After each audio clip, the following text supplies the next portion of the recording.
किंतु हम आपको अभी इतना अवश्य बता सकते हैं कि हनुमान एक बालक द्वारा एक फल को खा लेने और उसकी मां के द्वारा उसे ढूंढे जाने का दंड जानना चाहते हैं। वो ये जानना चाहते हैं कि एक फल खाने का परिणाम क्या हो सकता है। नारायण नारायण। प्रणाम प्रभु। प्रणाम माते। प्रणाम देवर्षि। प्रभु आप मुझे इस प्रकार क्रोधित दृष्टि से क्यों? क्या मुझसे कोई त्रुटि हुई है प्रभु? देवऋषि, हम ये कहना चाहते हैं कि आप ये सब कर क्या रहे हैं? प्रभु मैं तो केवल वही कर रहा हूं जो मुझसे कहा गया था। क्या बोला गया था देवर्षि? माते वही कहा गया था। जो बोला गया था वो हुआ कहाँ? और क्या बोला गया था देवी? प्रभु मैं तो ये कह रही थी कि आपने इन्हें कुछ करने के लिए कहा था तो। देवऋषि, आपसे कहा गया था, आप वो कर क्यों नहीं रहे? नारायण नारायण। मेरा विश्वास करे प्रभु, मेरा विश्वास करे। मैं केवल वही कर रहा हूं जो आपने मुझे आदेश दिया। देवऋषि, आपसे कहा गया था कि हनुमान के मार्ग में अड़चन डालना उसका हल नहीं बताना।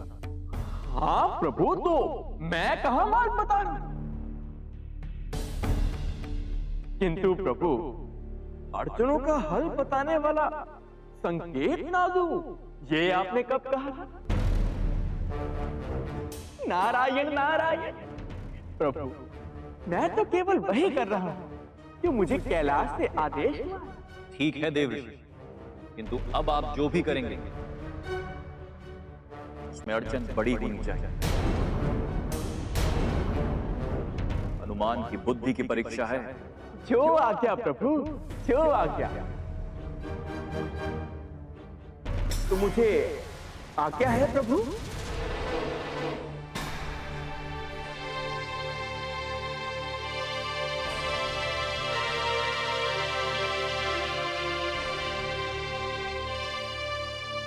नारायण नारायण। प्रभु हनुमान के मार्ग में आप अड़चन डलवा रहे हैं? नहीं देवी, ऐसा विष्णु लोक का आदेश है। तो क्या ये प्रभु विष्णु जी की लीला है? नहीं देवी, ये तो लीला का एक भाग माना। प्रभु देवर्षि नारद आगे क्या करने वाले हैं? हमें क्षमा करें देवी, किंतु अभी हमें केवल इतना ही बताने का आदेश है। प्रभु आप विष्णु जी को ध्याते हैं और वो आपको। मैं तो यही नहीं समझ पाती कि भक्त और भगवान दोनों एक साथ कैसे हो सकता है कोई? यही तो लीला है देवी। पता नहीं क्या लीला चल रही है और नारद जी न जाने क्या करने वाले हैं हनुमान के साथ। आप जब तक स्वयं नहीं बताएंगी कि आपने भी नारद को हनुमान की सहायता पर लगा रखा है, हम भी आपसे इसी प्रकार क्रीड़ा करेंगे देवी।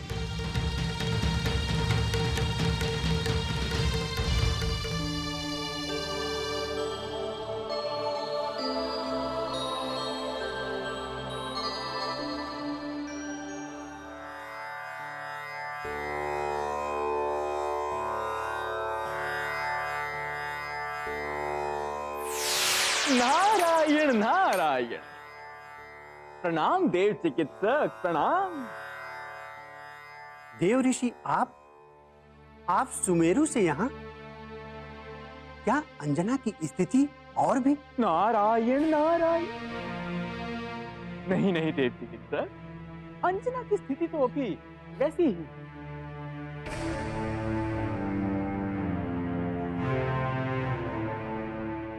मैं अभी ये विस्मारक लेकर जा ही रहा हूं, जिससे अंजना की देह पर हलाहल विष का प्रभाव धीमा पड़ जाएगा। किंतु धन्वंतरी जी, मैं आपको एक सूचना देने आया ताकि आप अपना समय किसी अन्य कार्य में भी लगा सके। नारायण नारायण। मेरा समय? सूचना? कैसी सूचना देवऋषि? नारायण नारायण। आप अभी सुमेरु ना जाएं धन्वंतरी जी। आप श्रावण में जनमानस को नवीन रोगों से बचाने वाली औषधि तैयार की। ये आप क्या कह रहे हैं देवऋषि? आप ही ने तो महाराज केसरी के समक्ष मुझे कहा था कि मैं अपनी दवाइयां और औषधियां लेकर सुमेरु जाऊं, और अब आप कह रहे हैं कि आप सुमेरु ना जाएं धन्वंतरी जी, क्योंकि हनुमान के आने में अभी बहुत समय शेष और आपका कार्य नारायण नारायण। आपका कार्य भी तो अति आवश्यक है ना धन्वंतरी जी। यदि आप इसी प्रकार सारा समय केवल अंजना की शुश्रूषा में लगे रहेंगे तो मानव कल्याणकारी औषधियां कौन बनाएगा धन्वंतरी जी? नारायण नारायण। मैं कुछ समझा नहीं देवऋषि, आप कहना क्या चाहते हैं? एक ओर आप कुछ कहते हैं, दूसरी ओर आप कुछ कहते हैं। मेरी तो कुछ समझ में नहीं आ रहा है देवऋषि, आप चाहते क्या? नारायण नारायण। आप समझने की चेष्टा भी मत कीजिए धन्वंतरी जी,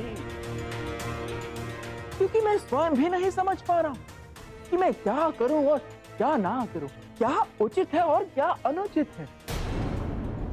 धन्वंतरी जी, मेरे जीवन काल में भी प्रथम बार ऐसा समय आया है कि जब समय भी मेरे समय से अलग चल रहा।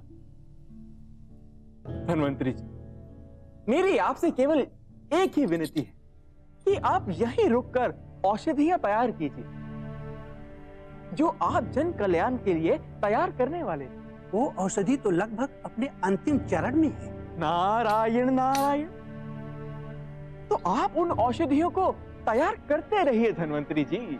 मैं अपनी सारी सामग्री लेकर सुमेरु जा रहा हूं।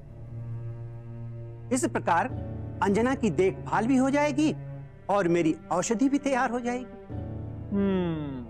मैंने केसरी को वचन भी तो दिया है नारद जी, और वचन का पालन न करना भी तो पाप है। क्या आप मुझे पापी बनाने की चेष्टा में हैं? नारायण नारायण नारायण। धन्वंतरी जी, मैं आपको पाप के सागर में नारायण नारायण। ठीक है धन्वंतरी जी, जैसी आपकी इच्छा।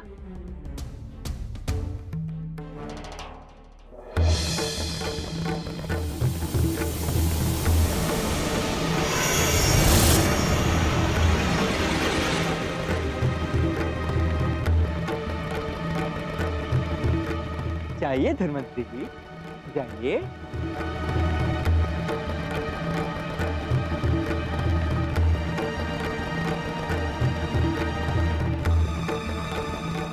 नारायण नारायण।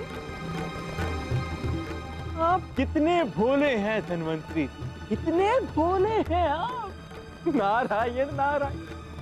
आपको मायावी द्वार और सुमेरु के द्वार में कोई अंतर ही नजर नहीं आया। नारायण नारायण।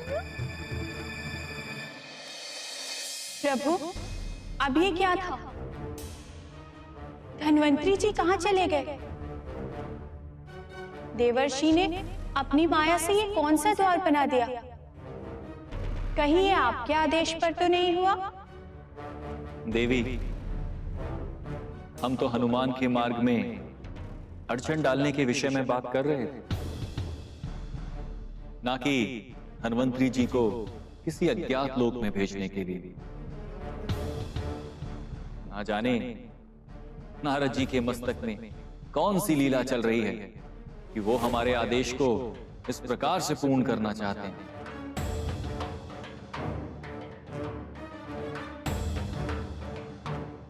वो ऐसा क्यों कर रहे हैं? आपको कोई अंदेशा है देवी? मुझे कैसे ज्ञात होगा प्रभु? मैं तो आपकी और विष्णु जी की लीला का एक दर्शक मात्र हूँ।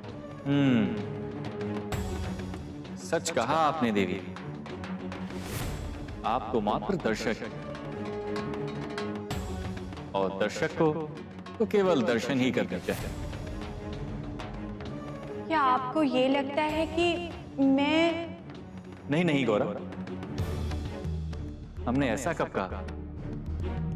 हम तो आपसे मात्र ये विनती कर रहे हैं, आप भी इस लीला का आनंद लीजिए। नारद हनुमान के मार्ग में अड़चन डालने के साथ साथ सहायता भी तो कर रहे हैं। क्या देवर्षि सच में हनुमान की सहायता कर रहे हैं प्रभु? हाँ देवी, वो एक और हनुमान को उलझन में डाल रहे हैं, और दूसरी ओर उसी संकट से बाहर निकलने के लिए वो एक संकेत भी छोड़ देते हैं। मैं तो यही जानने का प्रयास कर रहा हूं, क्या वो मेरी आज्ञा का उल्लंघन कर रहे हैं? नहीं प्रभु, वो आपकी आज्ञा का उल्लंघन नहीं कर रहे होंगे। वो चाहते होंगे कि हनुमान की बुद्धि की परीक्षा में वो अपने आसपास के संकेतों को पकड़ पाते हैं कि नहीं। ऐसा ही होना चाहिए देवी, अन्यथा हनुमान की अड़चनें समाप्त होने के स्थान पर और भी बढ़ जाएंगी। ऐसा क्यों बोल रहे हैं प्रभु? क्योंकि नारद पर दृष्टि रखकर ही उस अन्य हस्त का पता लगाया जा सकता है, जिसके आदेश पर वो हनुमान के लिए संकेत छोड़ रहे हैं।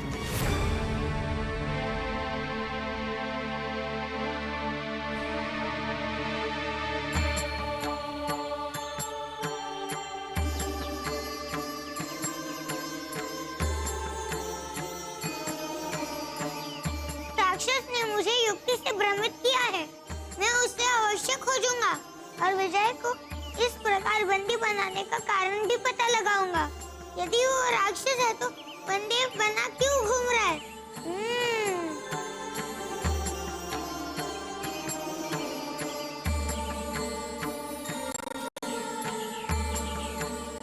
मुझे उस राक्षस और उसके माता से मिलकर ये जानना ही होगा कि उनका हमारे राज्य में आने का उद्देश्य क्या है।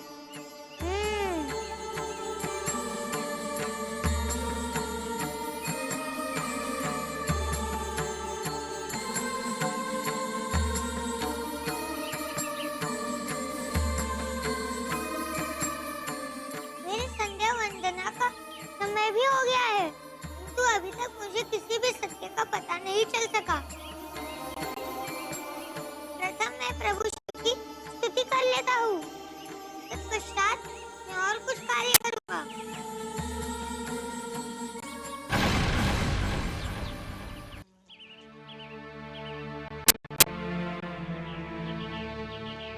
मेरी संध्या वंदना का समय भी हो गया है, तो अभी तक मुझे किसी भी सत्य का पता नहीं चल सका। प्रथम मैं प्रभु शिव की स्तुति कर लेता हूँ, तत्पश्चात मैं और कुछ कार्य करूँगा।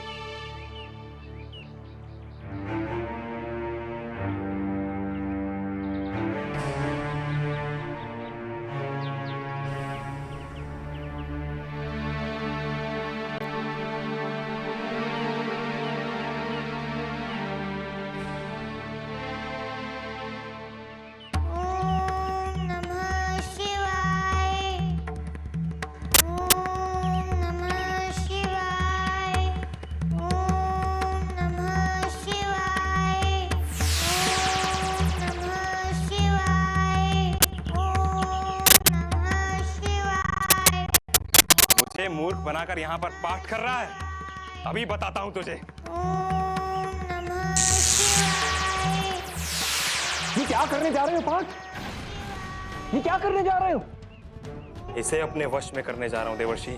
नारायण नारायण, यदि अभी तुम इस बालक पर प्रहार करोगे ना पाठ, तो तुम्हारी माता की सिद्धि पूर्ण नहीं हो पाएगी। नारायण नारायण ऐसा क्यों देवर्षि? नारायण नारायण। यदि मेरी बात पर विश्वास नहीं तो प्रयोग करके देख लो। ओम नमः शिवाय। ये क्या करने जा रहे हो पार्थ? ये क्या करने जा रहे हो? इसे अपने वश में करने जा रहा हूं देवर्षि। नारायण नारायण। यदि अभी तुम इस बालक पर प्रहार करोगे ना पार्थ, तो तुम्हारी माता की सिद्धि पूर्ण नहीं हो पाएगी। नारायण नारायण। ऐसा क्यों देवर्षि? नारायण नारायण। यदि मेरी बात पर विश्वास नहीं तो प्रयोग करके देख लो। करो प्रयोग करो। किंतु आप मुझे बताएं तो सही। नारायण नारायण। पार्थ, अभी ये बालक प्रभु शिव के ध्यान में है पार्थ। और जब भी कोई प्रभु शिव के ध्यान में होता है तो उस पर किसी भी प्रकार की दुष्प्रवृत्ति का असर नहीं होता पार्थ। तो मैं क्या करूं देवर्षि? प्रतीक्षा करो पार्थ, प्रतीक्षा करो। नारायण नारायण।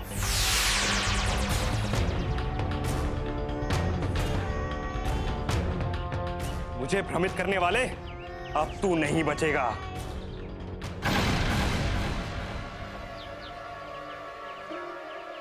अभी नहीं बंदेव, मेरी स्तुति समाप्त नहीं हुई है। नहीं, मैं तुझे नहीं छोड़ूंगा।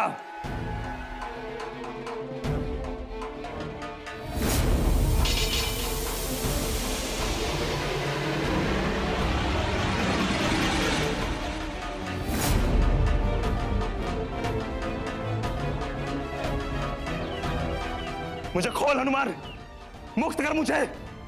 बस कुछ क्षण और रुक जाइए।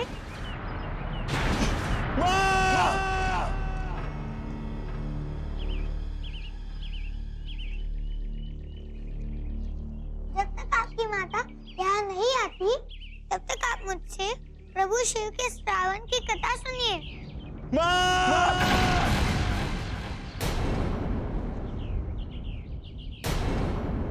एक राजा था जिसका नाम प्रभास था,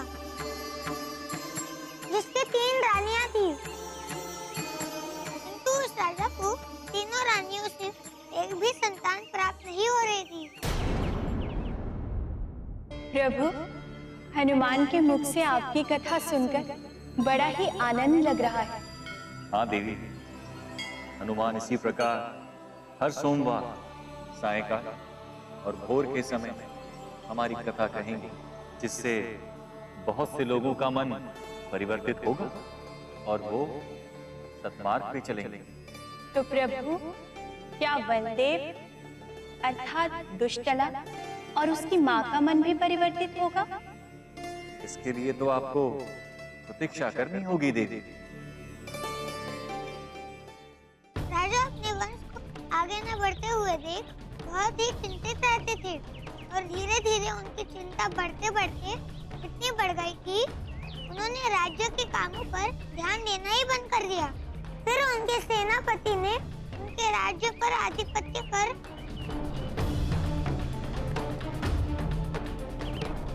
उन्हें उनके राज्य से ही निकाल दिया।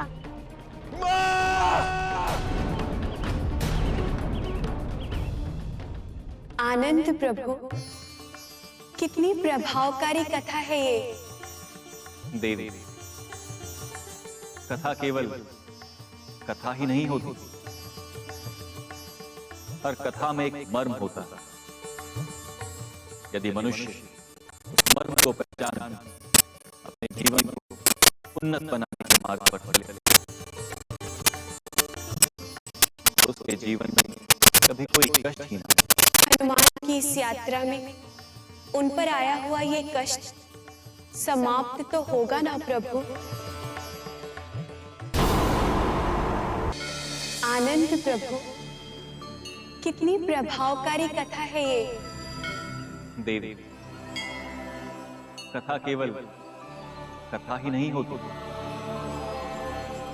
हर कथा में एक मर्म होता है। यदि मनुष्य उस मर्म को पहचान अपने जीवन को उन्नत बनाने के मार्ग पर चले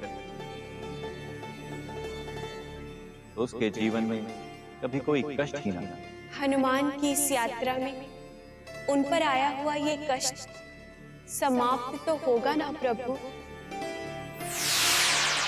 नारायण नारायण। प्रभु हनुमान की सहायता कीजिए, हनुमान की सहायता कीजिए प्रभु। प्रभु दुष्टला की मां वन की ओर जा रही है। हाँ प्रभु। और प्रभु आप तो जानते ही हैं कि मैं स्त्रियों से नारायण नारायण दूर ही रहता हूं प्रभु। और प्रभु उसकी मां तो देवऋषि आप उनकी सहायता करना क्यों चाहते हैं? हनुमान स्वयं इतने सक्षम हैं कि अपनी सहायता कर सकते। आपका कार्य तो उनके मार्ग में अड़चन डालना है प्रभु, मैं जानता हूं। और प्रभु मैं वही कर भी रहा हूं। किंतु प्रभु हनुमान को किसी भी प्रकार का दैहिक कष्ट ना पहुंचे, मैं तो बस। देवऋषि आपसे कहा क्या गया था और आप कर क्या रहे हैं? आपको क्या कहा गया? आपको इस समय कहां होना चाहिए और कहां हैं आप? मैं जानता हूं प्रभु, मैं जानता हूं कि मुझे उस डायन को हनुमान के विरुद्ध भड़काना। किंतु प्रभु एक तो मैं स्त्री की छाया से भी दूर रहता हूं, नारायण नारायण। और दूसरा वो डायन, नारायण नारायण, वो तो स्वयं की भड़की हुई है प्रभु। प्रभु मेरी आपसे केवल एक ही विनती कि हनुमान को किसी भी प्रकार का दैहिक कष्ट ना दे प्रभु, दैहिक कष्ट ना दे। प्रभु इस प्रकार की परीक्षा लेना तो अनुचित है ना? देवी, उचित और अनुचित का निर्णय अंत में होता है। अभी तो यह प्रसंग आरंभ हुआ, आप अभी से निर्णय कैसे ले सकते हैं? प्रभु देवर्षि नारद जी ठीक कह रहे हैं। हनुमान को किसी प्रकार का दैहिक कष्ट न हो। परीक्षा में कष्ट तो होते ही है ना देवी।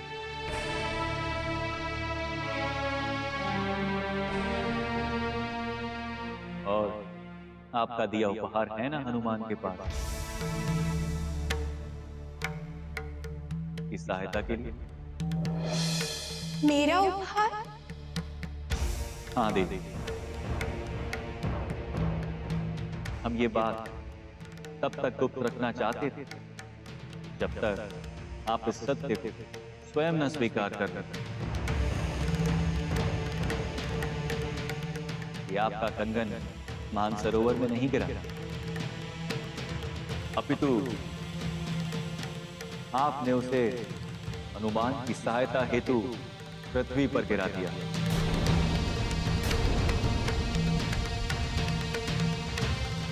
कहें देवी, ये सत्य है या नहीं?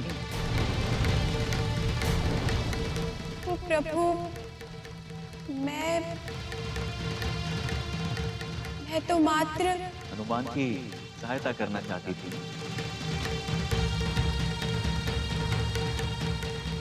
किंतु आपकी सहायता ने उन्हें संकट से निकालने के स्थान पर उनके कष्टों को और बढ़ा दिया है देवी।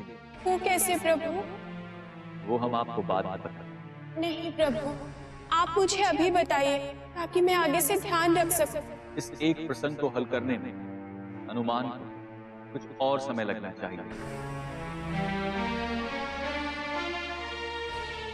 किंतु आपकी सहायता से वो शीघ्र ही इस प्रसंग से बाहर आ जाएंगे।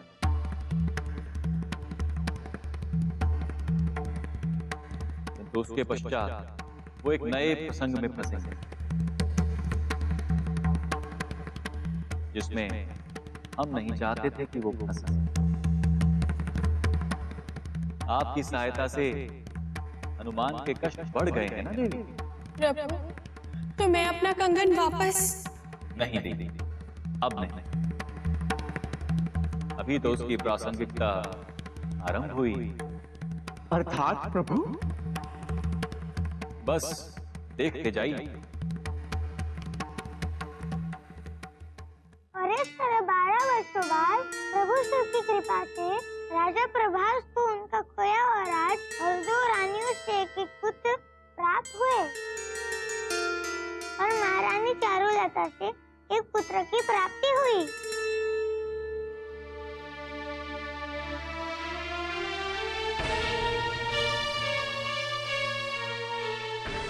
अरे वनदेव, आप रो क्यों रहे हैं? मुझे क्षमा कर दीजिए हनुमान, मुझसे भूल हुई। मैंने बहुत पाप किए हैं। पता नहीं प्रभु की कृपा मुझ पर होगी भी या नहीं। आप विलाप ना करें वनदेव, प्रभु तो दयानिधान है। उनकी कृपा उनके हर प्राणी पर पूर्ण रूप से वैसे ही बरसती है जिस प्रकार बहती हुई समीर अपने मार्ग में ये नहीं देखती कि वो शेख को प्राण वायु दे रही है या उसके अखेट मृत को। प्रभु सभी पर अपनी कृपा बनाए रखते हैं। दुष्ट बालक, तूने मेरे पुत्र को मार्ग से भटकाने की चेष्टा की है। अब तुझे अपना प्राण देकर इस कुकर्म का पश्चाताप करना होगा। प्रणाम माते। मैं तेरी माता नहीं हूँ। माता, आप जिस प्रकार दुष्ला जी की माता है उसी प्रकार आप मेरे लिए भी मेरी माता ही है। तुझे कैसे पता? ये वनदेव नहीं दुष्टला है।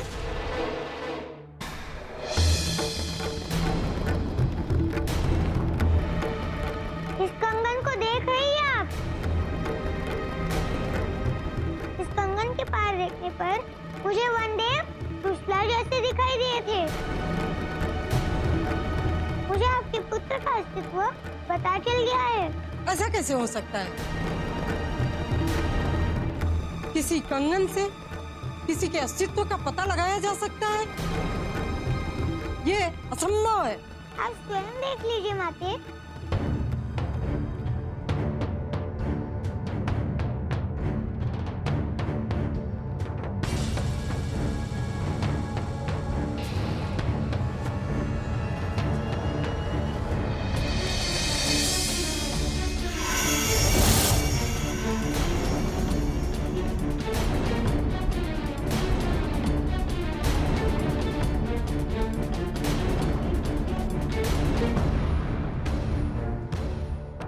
अब तो ये बालक भी मेरा और कंगन भी मेरा।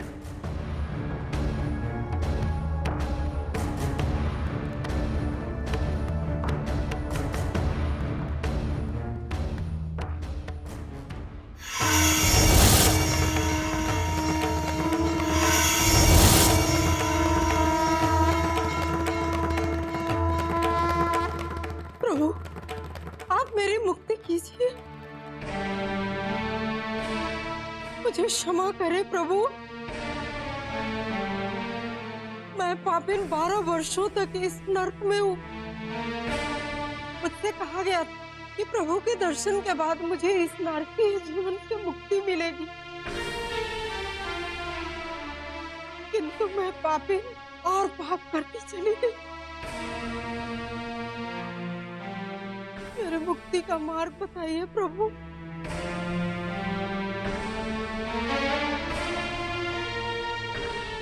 देखिए, आपको मेरे चरणों में गिरने की कोई आवश्यकता नहीं है। आप मेरी माता समान हो। आप यदि अपनी और अपने बेटे की मुक्ति कराना चाहते हैं तो आप इस श्रावण के बाकी बचे 4 सोमवारों का प्रभु शिव का व्रत करें। प्रभु की कृपा से आपकी मुक्ति अवश्य हो जाएगी। हमें हमारी मुक्ति का मार्ग बताने के लिए धन्यवाद हनुमान। अब ये व्रत करते हुए मैं भी अपनी यात्रा पर निकल जाती हूँ। कोई और भी है जिनसे मुझे क्षमा मांगनी है। सभी का कल्याण हो, मन में ऐसे ही धारणा रखिएगा। अवश्य हनुमान, अवश्य।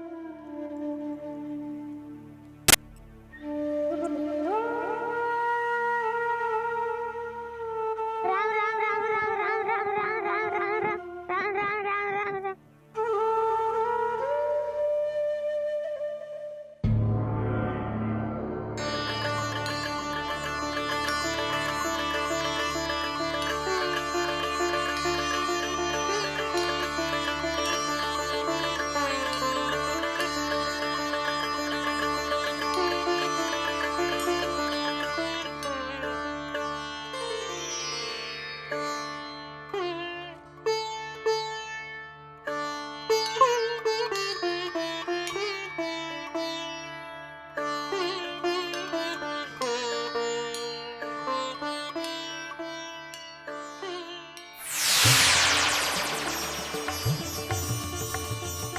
अंजना, ये चमत्कार! पूजा कीजिए नाथ, प्रभु प्रार्थना के बीच और कोई विचार नहीं। किंतु अंजना, बाद में।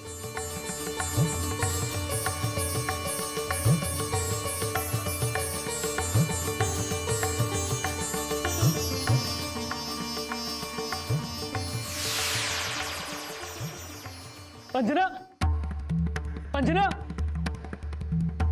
अंजना, क्या हुआ महाराज? अंजना, महाराज, वो अपने कक्ष में मूर्छित। क्या मिथ्याभास कर रहे हो? अभी तो मेरे साथ प्रभु की आराधना कर रही थी। अंजना, महाराज, वो आपका भ्रम था, यहाँ कोई नहीं आया। नहीं, मिथ्याभास कर रहे हो तुम। वो यही थी। मैं कोई मिथ्याभास नहीं कर रहा हूँ महाराज, वो हम सबके मन में है महाराज। हम सब उनकी सुरक्षा और स्वास्थ्य की कामना करते हैं, किंतु महाराज आप अपना भी ध्यान रखिए। यदि आपको कुछ हो गए तो हम सब अनाथ हो जाएंगे महाराज, अनाथ हो जाएंगे। हाँ, नहीं, मिथ्याभास कर रहे हो तुम। वो यही थी। मैं कोई मिथ्याभास नहीं कर रहा हूँ महाराज, वो हम सबके मन में है महाराज। हम सब उनकी सुरक्षा और स्वास्थ्य की कामना करते हैं, किंतु महाराज आप अपना भी ध्यान रखिए। यदि आपको कुछ हो गए तो हम सब अनाथ हो जाएंगे महाराज, अनाथ हो जाएंगे। हाँ, मैं अंजना को आरती देकर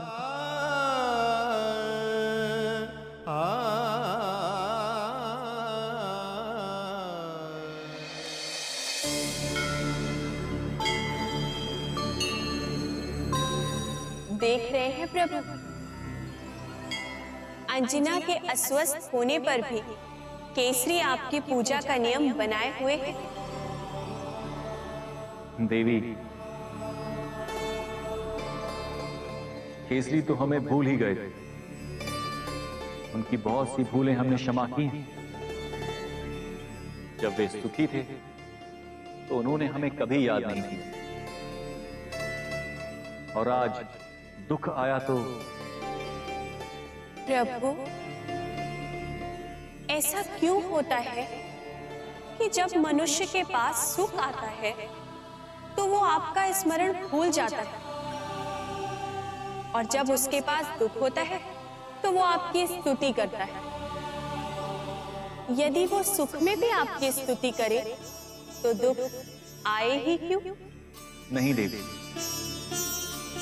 सुख और दुख तो विधि के विधान से बंधे हुए। हमारी भक्ति करने से मात्र दुख की छाया कुछ कम पड़ सकती है, किंतु केसरी ने हमें वचन दिया और वो भूल गए। इसीलिए उन्हें ये सब भोगना पड़ रहा है। देवी, कौन सा वचन देकर भूल गए हैं केसरी? नहीं देवी, सुख और दुख तो विधि के विधान से बंधे हुए हैं। हमारी भक्ति करने से मात्र दुख की छाया कुछ कम पड़ सकती थी, किंतु केसरी ने हमें वचन दिया और वो भूल गए। इसीलिए उन्हें ये सब भोगना पड़ रहा है देवी। कौन सा वचन देकर भूल गए हैं केसरी? देवी, जब से केसरी ने राजगद्दी संभाली वो पूजा पाठ बिल्कुल ही भूल गए हैं, जबकि उन्होंने सिंहकेशा से केसरी बनने के उपरांत ये वचन दिया था कि प्रतिदिन अंजना के साथ हमारी स्तुति करेंगे। तो क्या आप अपनी स्तुति ना होने से कुपित है प्रभु? नहीं देवी, हम हमारी वंदना ना होने से कुपित नहीं, किंतु दिए गए वचन की लाज ना रखने का फल तो केसरी को भोगना ही होगा। आज उन्हें याद आ रहा है कि प्रभात में अंजना पूजा किया करती थी। क्या कभी पूर्व में वे अंजना के साथ इस मंदिर में दिखे? प्रभु, केसरी आपके प्रिय भक्त हैं। उनसे भूल हो गई है, उन्हें क्षमा कर दीजिए। क्रोध न कीजिए प्रभु। हम केसरी से क्रोधित नहीं हैं देवी। हम ये बात नहीं बोल रहे हैं कि आप प्रतिदिन हमारा भजन करो या भोर से संध्या तक हमारा गुणगान करते रहो। नहीं, हमें नहीं चाहिए ये सब। आप यदि अपने सर्व कर्तव्यों का पालन पूर्ण रूप से करें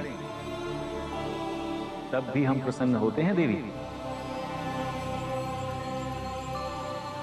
किंतु हमें उस व्यक्ति से आपत्ति है जो केवल आपत्ति में ही हमें याद करे। मैं समझती हूँ प्रभु, किंतु आप ही कहते हैं ना, मनुष्यं जीवम त्रुटि करिष्यामि, अर्थात मनुष्य त्रुटि करता है और आपका कर्तव्य है उसे क्षमा कर देना। किंतु देवी, एक सीमा तक, उसके उपरांत उसे उसके कर्मों का फल भोगना ही होता है। और देवी, आप कदाचित हमारे कहने का आशय नहीं समझ सकते।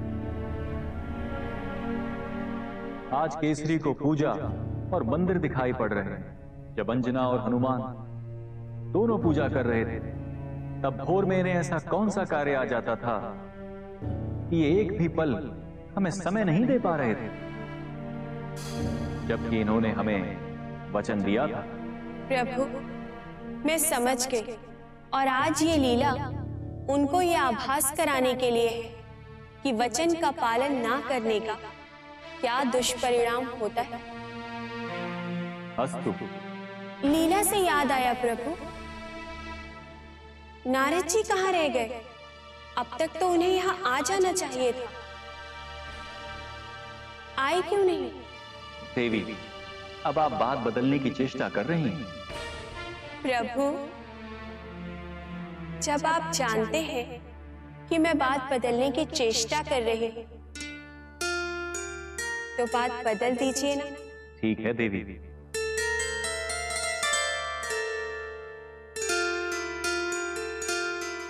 किंतु देवी,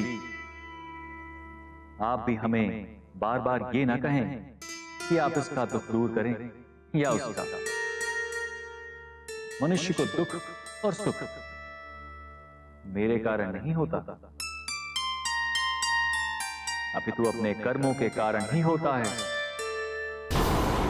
किंतु देवी, आप भी हमें बार बार ये ना कहें कि आप इसका दुख दूर करें या उसका। मनुष्य को दुख और सुख मेरे कारण नहीं होता, अपितु अपने कर्मों के कारण ही होता है। किंतु ये एक अलग बात कि वो इसका दोष और श्रेय हमें ही देते थे। हम तो केवल कर्तव्य का मार्ग बताते हैं देवी। उस कर्म को सुख और दुख में बदलने का कार्य मनुष्य स्वयं करता है। केसरी ने अपने वचन को भूल जाने का कारण ये दुख उत्पन्न किया। मनुष्य को हर कार्य में समानता रखकर चलना चाहिए देवी, अन्यथा हमारी भक्ति भी व्यापार का रूप ले लेती है और आस्था आस्था रहे तभी तक उत्तम होती है। आस्था व्यापार की दृष्टि से की जाए तो उसका कोई मूल्य नहीं होता। आप सत्य कह रहे हैं प्रभु। प्रभु, एक और प्रश्न था। यही ना कि धन्वंतरी कहां है?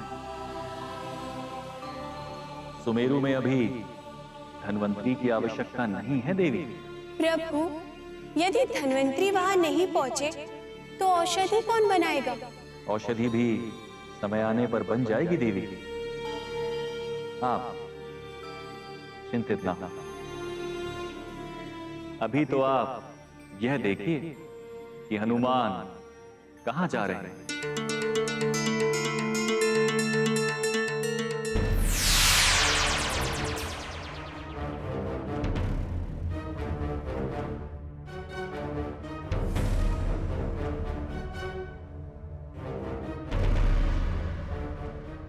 ये मैं कहां? मैं तो आयुर्लोक से निकला था, ये तो अचानक सुमेरु को बाहर कैसे आ गया? हे प्रभु, ये कैसा चमत्कार!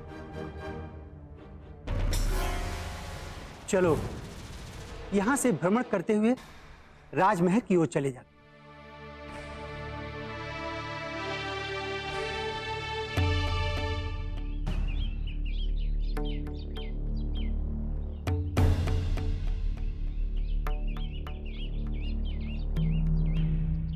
ये वृक्ष बड़ा ही सघन छाया वाला है। कुछ देर यहीं बैठकर विश्राम करता हूँ, फिर आगे की यात्रा करूँगा। हे प्रभु, मेरी माता की रक्षा करना।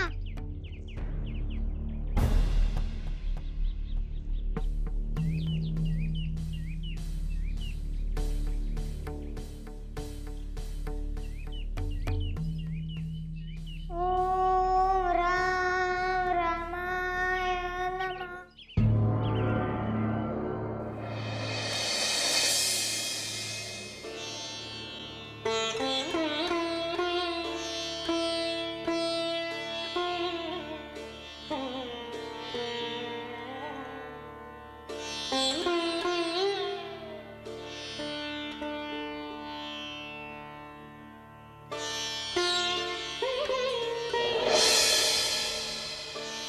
अंजना, अंजना, आंखें खोलो अंजना। देखो, मैं आपके लिए प्रभु शिव का प्रसाद लाया हूं अंजना। प्रसाद ग्रहण नहीं करोगी अंजना?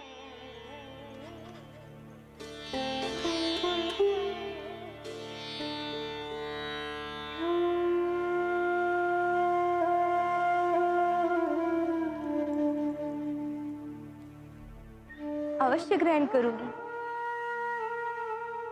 लाइए ना। अंजना, आप ठीक हो गई अंजना? क्या हुआ था मुझे? आपको जाने दीजिए अंजना। अब आप पर आया हुआ संकट टल गया अंजना। हम अति प्रसन्न हैं। ऐसा संकट नाथ? दुख भरे पलों की बात नहीं करते अंजना। आप नहीं जानती कि आपको स्वस्थ देखकर हम कितने प्रसन्न हैं। हे प्रभु, मेरी पत्नी को स्वास्थ्य प्रदान करने के लिए आपका धन्यवाद। प्रसाद नहीं देंगे? हाँ ना, प्रसाद लो, ये लो।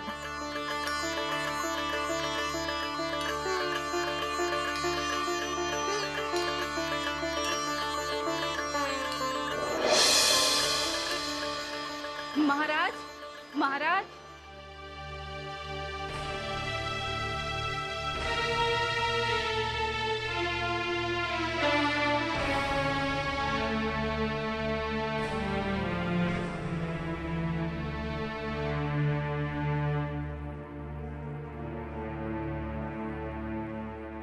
अंजना, आंखें खोलो अंजना। अंजना, आपके बिना हम निष्प्राण हो गए हैं अंजना। आपने हमें वचन दिया था कि आप इस श्रवण में हमारे साथ प्रभु की आराधना करेंगी। अंजना, आप अपना वचन पूरा नहीं कर रही हैं। अंजना, जागिए अंजना। अंजना, अंजना, जागिए अंजना।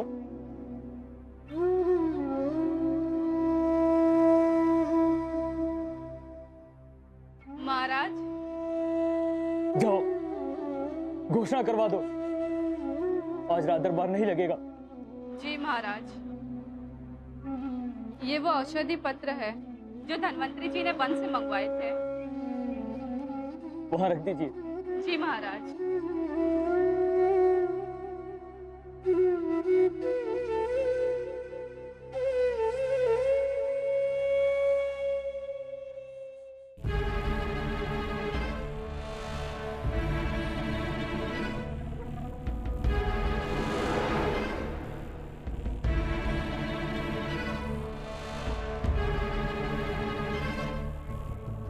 ये कैसे हो सकता है? कुछ देर पूर्व तो पूरे राज्य में और राजमहल में सभी जन, किंतु ये अचानक सब कहां चले गए? हो सकता है सब अंजना के लिए प्रार्थना कर रहे हो। हाँ, यही हो सकता है। इसी कारण मुझे कोई दिखाई नहीं दे रहा है। हे प्रभु, अंजना का कक्ष तो यही कहां गया? अर्थात क्या मैं किसी माया क्षेत्र में आ गया हूं? हे प्रभु, ये कैसे हो गया? अब मैं ना अंजना की सेवा कर पाऊंगा और ना जनमानस। मुझे इस माया से बाहर निकालिए, सहायता कीजिए हे नाथ।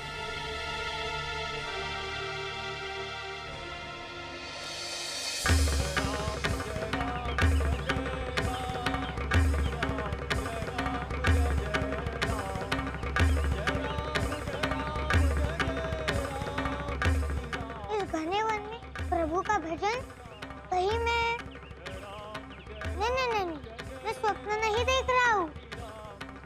ये सत्य है। कदाचित इस वन में कोई प्रभु का भक्त रहता है। मुझे उससे भेंट करनी चाहिए और इस वन से निकलने का छोटा मार्ग पूछना चाहिए।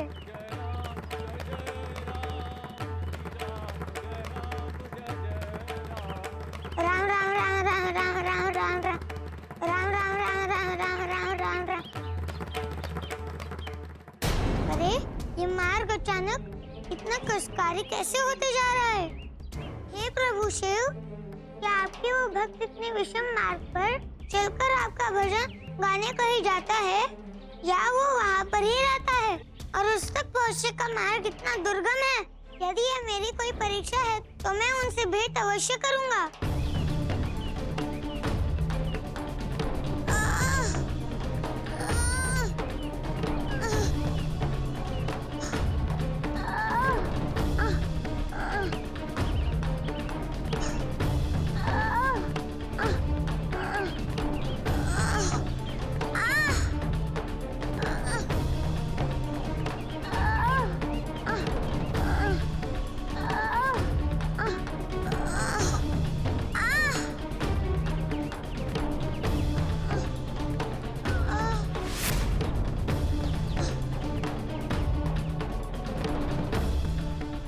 कंटकों पर चलकर ही पार किया जा सकता है।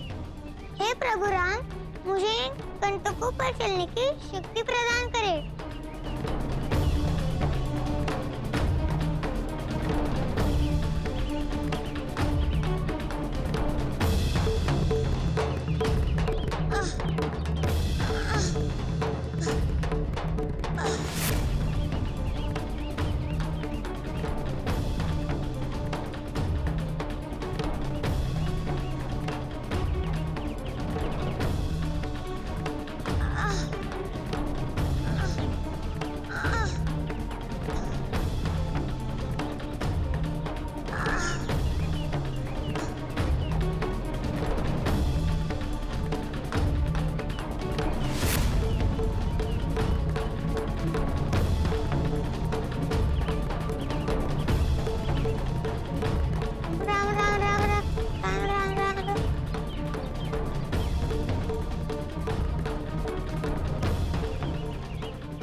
कंटक को अपने पद से निकाल देता हूँ ताकि चलने में कोई कष्ट ना हो।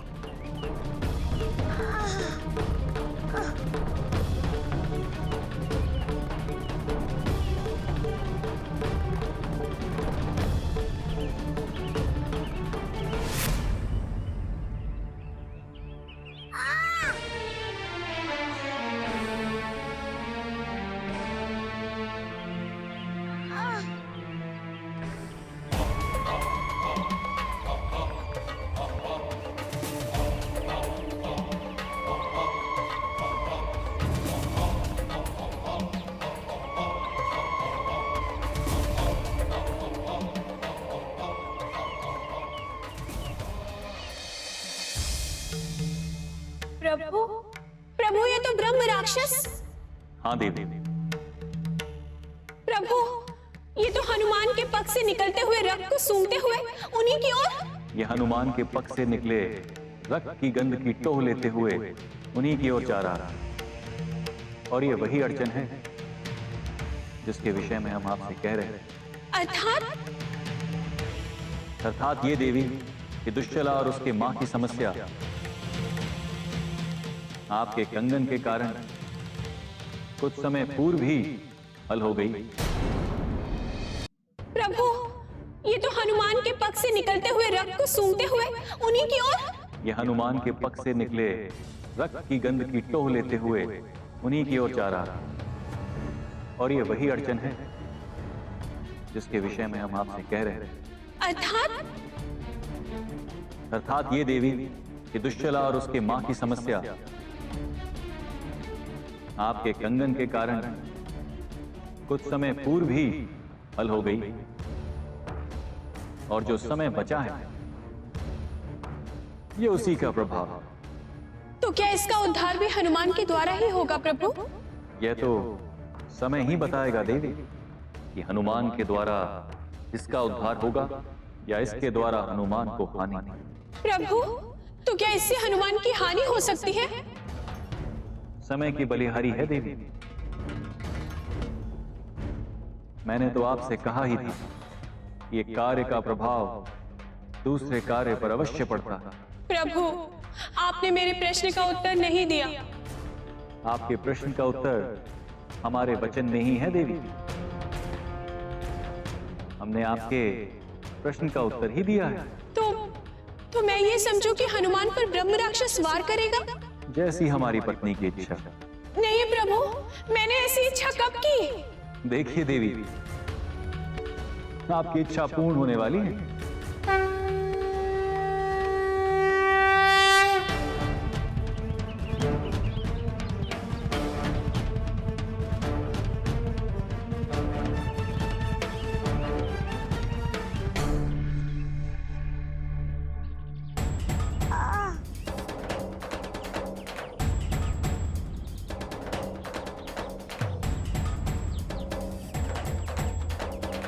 देखिए देवी,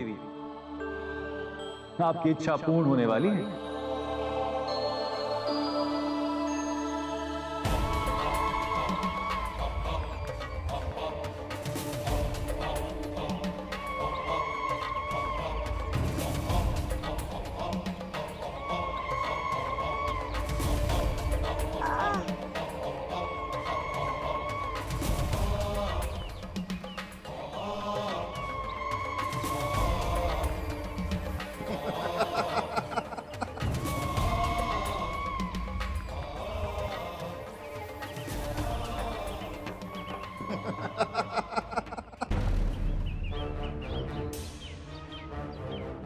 आपको देखकर मैं अनुमान लगा सकता हूँ कि आप एक ब्रह्म राक्षस हैं।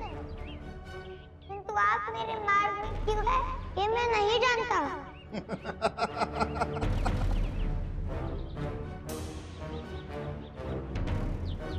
तुम तो बहुत ही निडर बालक हो, मुझसे जरा भी भयभीत नहीं हुए।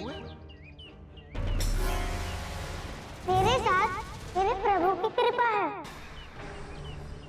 मुझे किसी से कोई डर नहीं है।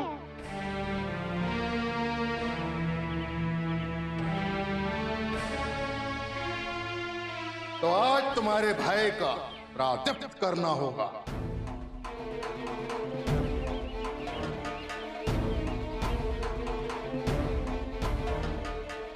देखिए, मैं एक शुभ कार्य के लिए निकला हूँ।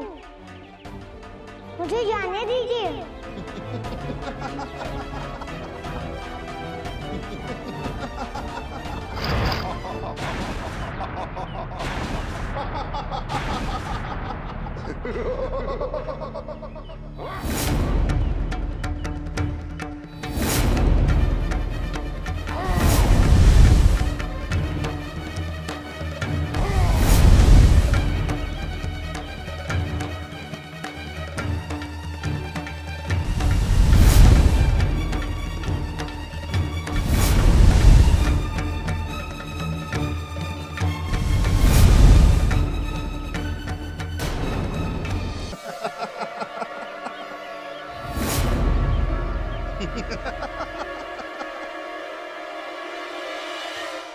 चपल है तू,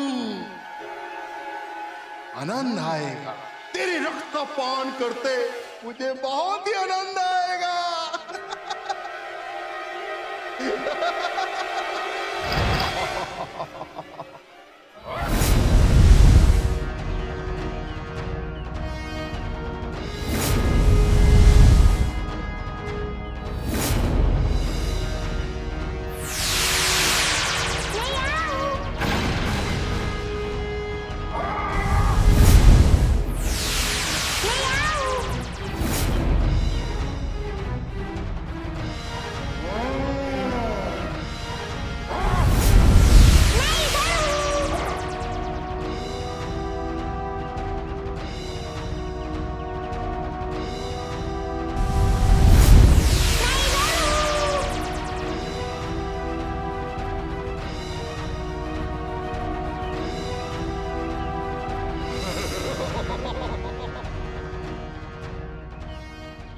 मुझे जाने दीजिए।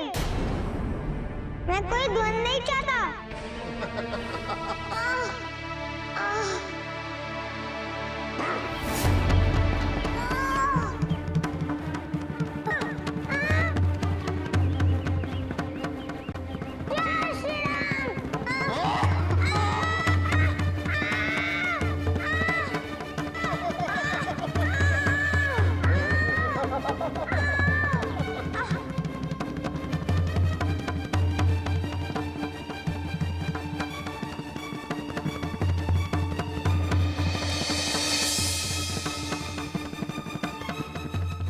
देवी, आप इतनी उद्विग्न क्यों हैं? प्रभु, ये आपने क्या किया? मैंने ऐसी इच्छा कब की थी? देवी, मैंने क्या किया? मैंने तो आपको पूर्व ही सावधान किया था। मैंने कब कहा था प्रभु कि ये ब्रह्म राक्षस हनुमान पर वार करे या फिर उसे पकड़ ले? कदाचित हमारे सुनने में भूल हुई है देवी, और नियति को आपकी यही बात लगी हुई।